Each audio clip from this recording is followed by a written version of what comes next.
बूंदी की इस ऐतिहासिक नगरी में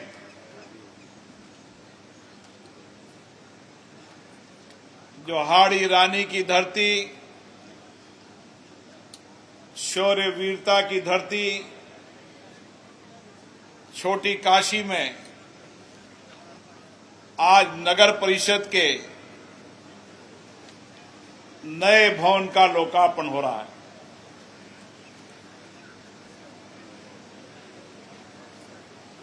और इस लोकार्पण समारोह में हमारे बीच में राजस्थान के स्वास्थ्य शासन नगरीय मंत्री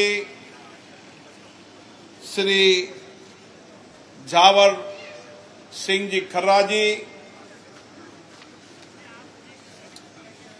बूंदी के प्रभारी मंत्री ऊर्जा मंत्री माननीय हीरालाल जी नागर साहब, बूंदी के पूर्व विधायक माननीय अशोक डोगरा जी, नगर परिषद बूंदी की सभापति श्रीमती सरोज अग्रवाल,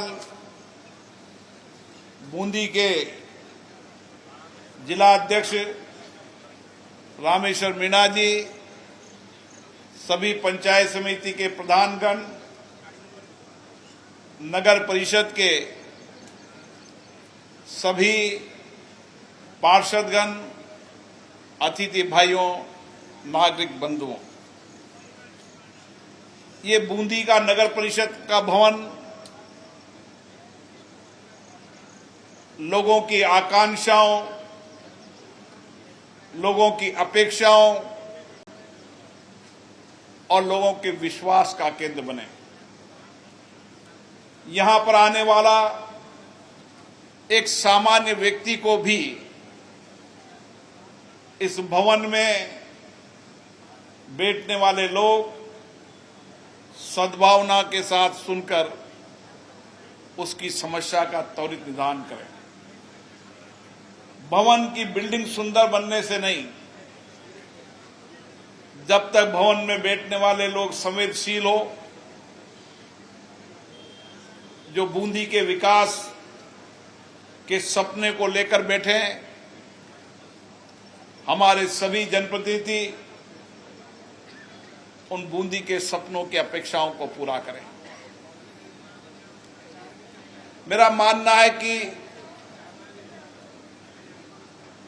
बूंदी बड़ी विरासत और समृद्धि का केंद्र रहा है।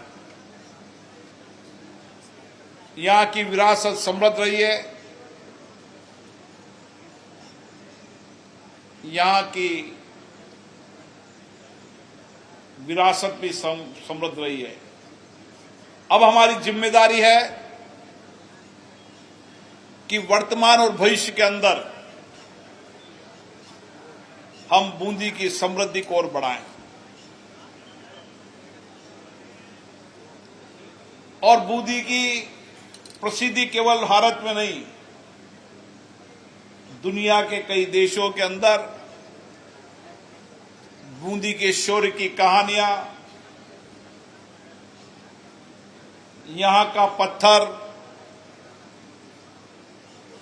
यहां का चावल दुनिया में बूंदी की पहचान बनाता है। और इसीलिए दुनिया के कई पर्यटक भी यहां पर किले, बावड़िया, चित्रलेखा और यहां की विरासत को देखने आते हैं। अब हमारी जिम्मेदारी बन जाती है कि आने वाले समय के अंदर इस बूंदी को हम उन पर्यटकों के सपनों का बूंदी बनाएं। और इसीलिए हम सब ने सामूहिक मिलकर काम करने की शुरुआत की है। जनप्रतिनिधियों के सुझाव, जनता के सुझाव के आधार पर बूंदी कैसा बनना चाहिए, और इसीलिए आज माननीय मंत्री जी भी उपस्थित थे, सभापति भी थी, प्रभारी मंत्री भी थे। हमने आने वाले समय के अंदर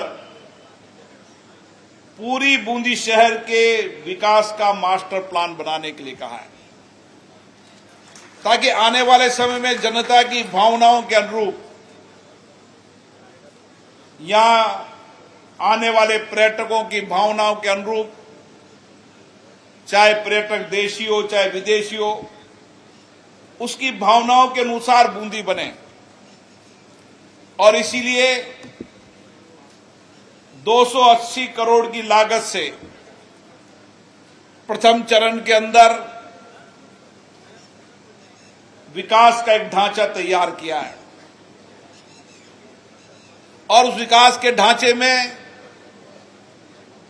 जहां बूंदी की किला बावड़िया हो, बूंदी की चित्रलेखा हो, या बेहतर रोड हो, लोगों को पीने का पानी मिले, सीवरेज का सिस्टम ठीक हो, यहां के विरासत के गेट, इन सबको हम एक साथ लेकर पूरी बूंदी के मास्टर प्लान को एक साथ विकास की योजना बना रहे हैं। और मेरा विश्वास है कि इस 3 साल के अंदर ये बूंदी राजस्थान और दुनिया की पर्यटक की सबसे बेहतरीन नगरी है।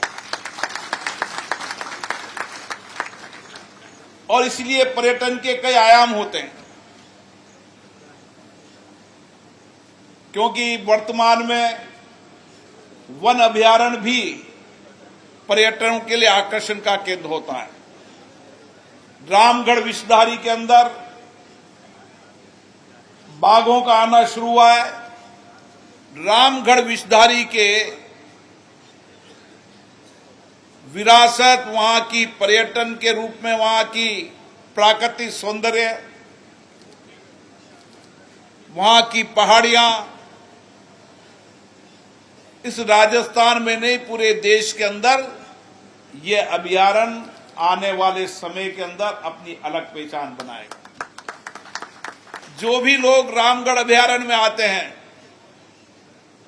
मुझे एक ही बात कहते हैं कि वहां की पर्यटक का आकर्षण का केंद्र तो है सही, लेकिन जिस तरीके से वहां पहाड़ी के बाद प्राकृतिक सौंदर्य है, वहां जंगली जानवरों के रहने के लिए सबसे उपयुक्त स्थान है तो रामगढ़ विषधारी अभयारण्य है। और इसलिए मुझे विश्वास है आने वाले समय में पर्यटक रामगढ़ विषधारी को पर्यटक के रूप में यहां पर आएंगे। बूंदी का पर्यटन, बूंदी के शहर के विकास के साथ बूंदी के अंदर एग्रीकल्चर, क्योंकि यहां का सबसे ज्यादा इलाका कृषि प्रधान है, और कृषि प्रधान होने के कारण किसान की आय ठीक मिले, उसकी उत्पादन की लागत ठीक मिले, इसलिए कृषि के प्रोसेसिंग प्लांट की भी आवश्यकता है। और मैं आज आपको बता रहा हूं, देश के अंदर फूड प्रोसेसिंग के रूप में सबसे ज्यादा अगर आकर्षित स्थान है तो वह बूंदी जिला है। आज भी कोई समय था जब यहां चावल उद्योग के रूप में पहचान थी, आज एथोलोन के रूप में पहचान होने लगी है, ऑयल सीड की फैक्ट्रियां लगने लगी है, चाहे पेप्सी कोला हो चाहे कोको कोला हो, जितने भी दुनिया के विख्यात पेयजल हैं उनकी फैक्ट्री भी बूंदी जिले के अंदर लगने वाली है।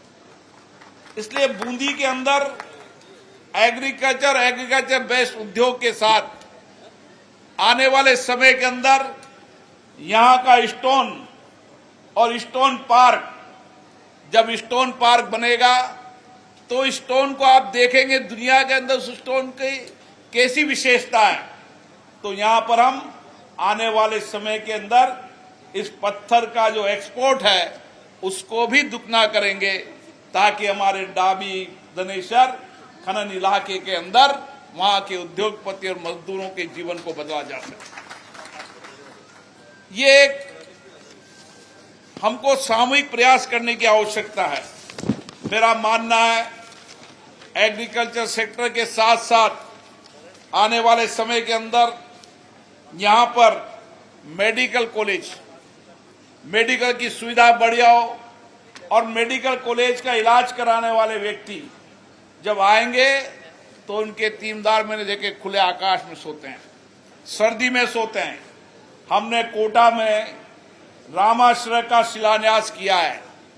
कुछ 4 महीने बाद जब मेडिकल कॉलेज यहां पर कुछ तैयारी में शुरू हो जाएगा तब यहां भी रामाश्रय शुरू करेंगे ताकि आने वाले मरीजों को व्यवस्था मिल सके। हम चाहते हैं मेडिकल कॉलेज के अंदर भी वो सारी सुपर स्पेशलिस्ट सेवाएं बूंदी के अंदर मिले ताकि बूंदी के आसपास के लोगों का इलाज यहां पर हो सके।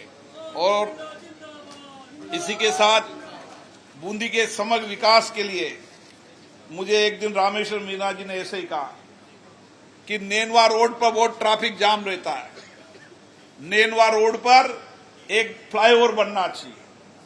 एक तो जिलाध्यक्ष हैं, लेकिन एक सामान्य व्यक्ति भी कोई कह के जाता है तो उसको भी जनप्रतिनिधि को गंभीरता से लेना चाहिए। मैंने उस समय जिलाध्यक्ष नहीं थे, सामान्य कार्यकर्ता थे,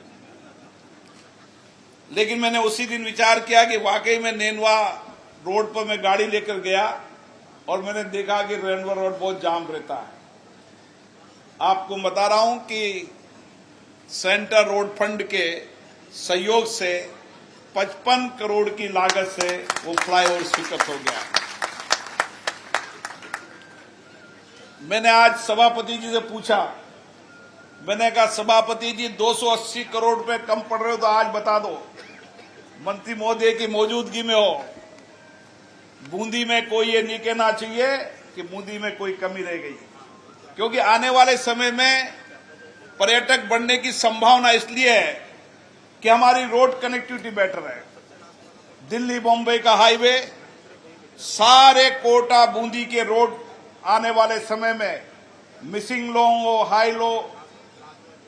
हाईवे हो, NHI हो, सबको हम कनेक्ट करेंगे। और उसके साथ बूंदी का रेलवे स्टेशन जो आज अपनी पहचान बना चुका है, उस रेलवे स्टेशन पे डबल लाइन करेंगे ताकि वहां ट्रेनों का ठहराव भी ज्यादा हो। और ट्रेनों के ठहराव के साथ मुझे व्यापारियों ने कहा कि अगर यहां पर चावल और अन्य उद्योग के सामान अगर लोडिंग होने लग जाएगा तो यहां की इंडस्ट्री भी पनप जाएगी। आने वाले 2 साल के अंदर वो भी शुरू कर देंगे। तो आने वाले समय में रोड कनेक्टिविटी, रेल कनेक्टिविटी और कोटा बूंदी का एयरपोर्ट इस विकास के नए आयाम को लेकर चलेगा, क्योंकि कोटा बूंदी का एयरपोर्ट बीच में है। कोटा इतना उतना ही बूंदी, और इसलिए कोटा बूंदी का एयरपोर्ट भी विकास के नए आयाम लेके जाएगा। क्योंकि अभी मैं कई इंडस्ट्रीज के लोगों को कहता हूं तो इंडस्ट्रीज के लोग कहते हैं कि एयरपोर्ट है क्या।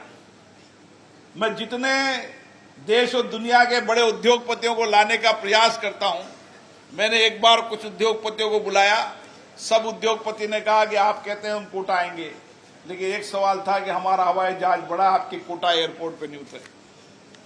इसलिए हवाई अड्डा भी, एयरपोर्ट भी आज विकास की सबसे बड़ी आवश्यकता है।